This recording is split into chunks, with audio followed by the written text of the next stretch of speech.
अशा प्रकारे आपण आज देवीची साडी नेसणार आहोत. गौरी गणपती आलेली आहे आता उद्याच्या ह्यालाच, आणि आपण म्हणलं आता पूजा काढून घ्यावं.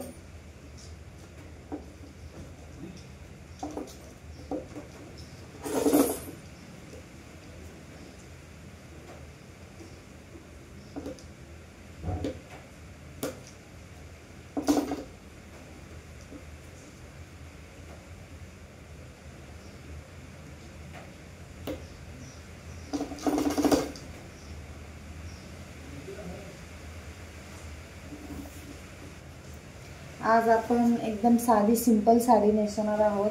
छान मऊ काठाची साडी आहे ही, आणि ही साडी एकदम असं साध्यापणाने घातली तरच खूप छान दिसते. त्यामुळे मी ही साडी असं साधीच घालणार आहे, पण ह्याचे निर्या आणि ह्याचे काठ जे आहेत ना, म्हणजे एकदम व्यवस्थित आणि खूप छान येईल. बघा तर मी कसं घालते आता.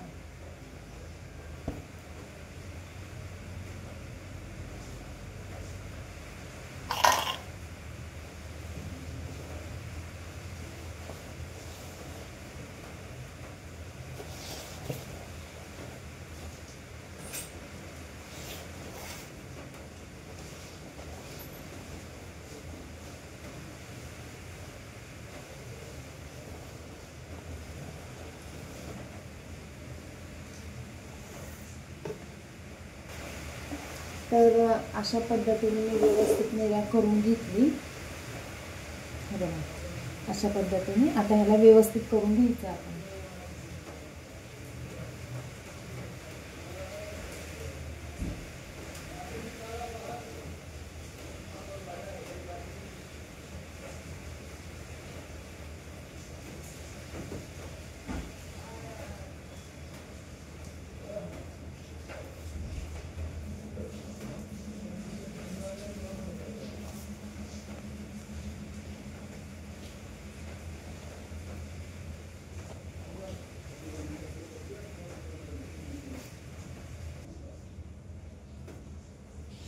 तर हे बघा अशा पद्धतीने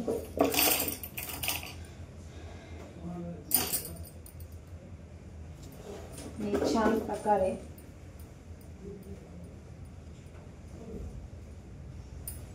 अशी नेसवली.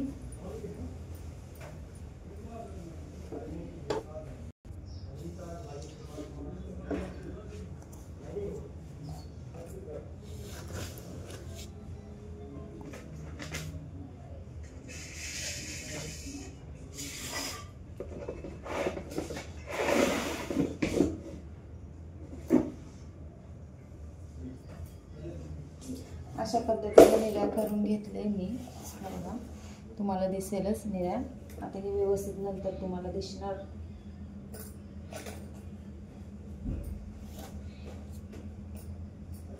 आधी लावून घेते मी पीठ इकडे.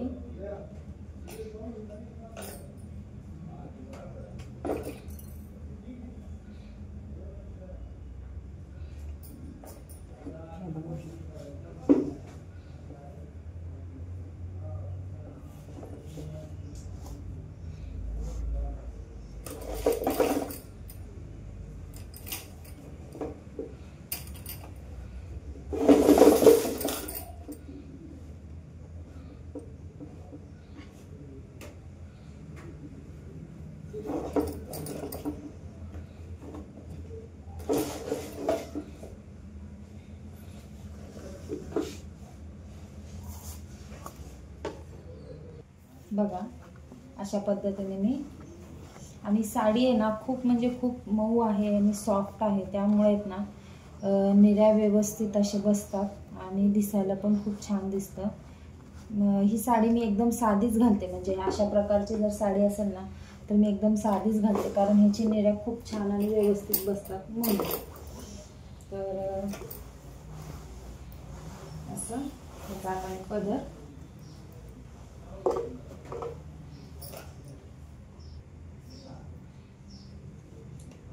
अशा पद्धतीने मी छान असं पदर करून घेतला.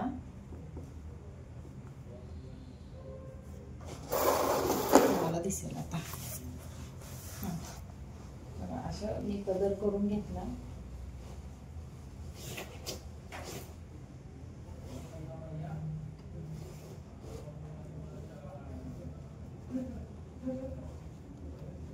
व्यवस्थित पिनअप करून घ्यायचं आपण.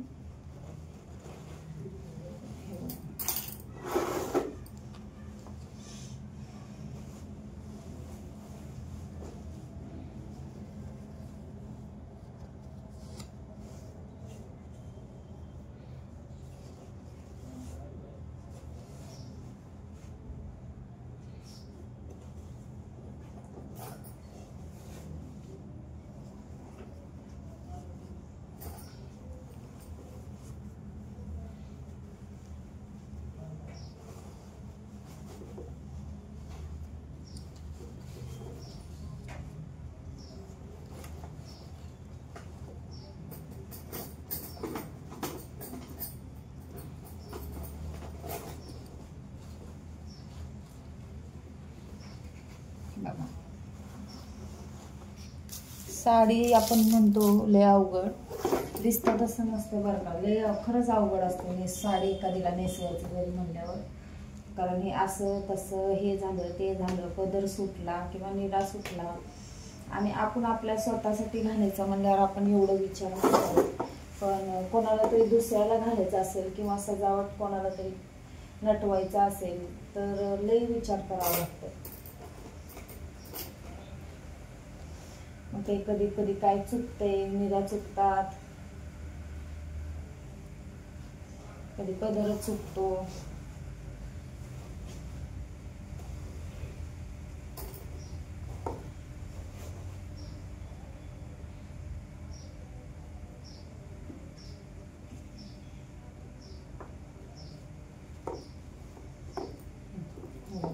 आणि ही एकदम मऊ असल्यामुळे ना साडी मी अशी साधीच नेसवली तिला, कारण छान बसते. अशी मऊ असली ना तर छान दिसते अशी साडी आणि व्यवस्थित बसते.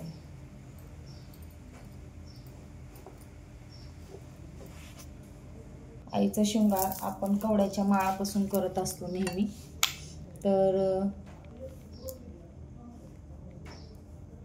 कवड्यांना आपण हळदी कुंकू लावूयात. आईरा जाऊ दे उदे, सदानंदीचा उदे उदे. कवड्याची माळ आपण घालते. याचं निरा आपण नंतर परत एकदा सेटअप करून घ्यायचं.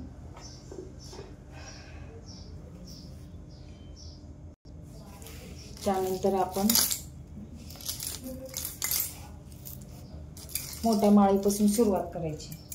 हे बघा, ही आईची मोठी माळ आहे. आपण ह्याच्यापासून सुरुवात करायचा. म्हणजे दिसायला पण तुम्ही मोठं वस्तू घालत जाताल ना तर मग ते नंतर जे लहान राहतं ना ते नंतर शेवटी घालायचं, तेव्हा ते छान दिसतं. मग आता आपण याला घालायचं आपलं आईचं गंठण. हे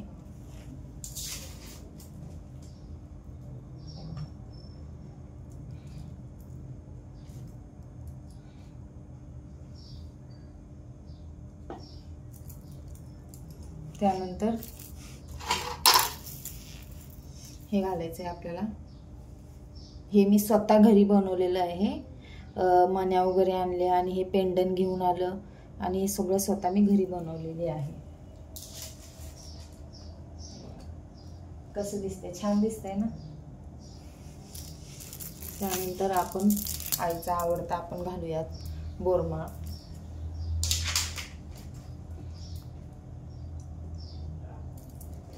आईला सगळेच दागिने चांगले दिसतात बरं का. म्हणजे तिला असं कुठलं नाही आवडायचं गोष्ट नाहीच आहे, सगळे आवडीचीच गोष्ट आहे.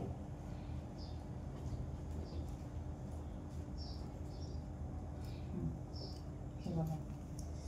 त्यानंतर आपण तिला घालूयात हे हा हार. पण ह्या हारला काय म्हणतात ना मला अजून पण कळालेलं नाही, पण मी याला हारच म्हणत असते. की नेमकं हे कुठल्या प्रकारचा हार आहे मला अजून पण माहीत नाही. तुम्हाला जर माहीत असेल तर मला नक्की कमेंट करून सांगा की या हारला काय म्हणतात. कारण मला अजून पण माहीत नाही की या हारला काय म्हणतात, पण हे हार आहे एवढं मला माहिती आहे.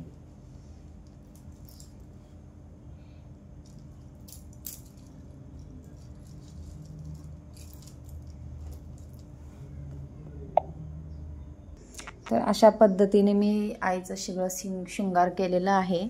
आता आईला आपण मुकुटाचा आपण शृंगार करणार आहोत, तर मुकुटाचा पण आपण व्हिडिओ टाकणार आहोत. तर कशी वाटली तुम्हाला हे नक्की सांगा. आता ह्याचे हे निऱ्या राहिलेले आहेत व्यवस्थित, ते मी करून घेते आणि आईचं शृंगारचा पण मी तुम्हाला व्हिडिओ करून दाखवते की कशा प्रकारे त्यांचा मळवट भरून. आता आज वेगळ्या पद्धतीचा आपण मळवट भरणार आहोत आणि वेगळ्या पद्धतीचं आपण थोडंसं हे करणार आहोत. तर तुम्हाला कसं वाटलं नक्की कमेंट करून सांगा. धन्यवाद.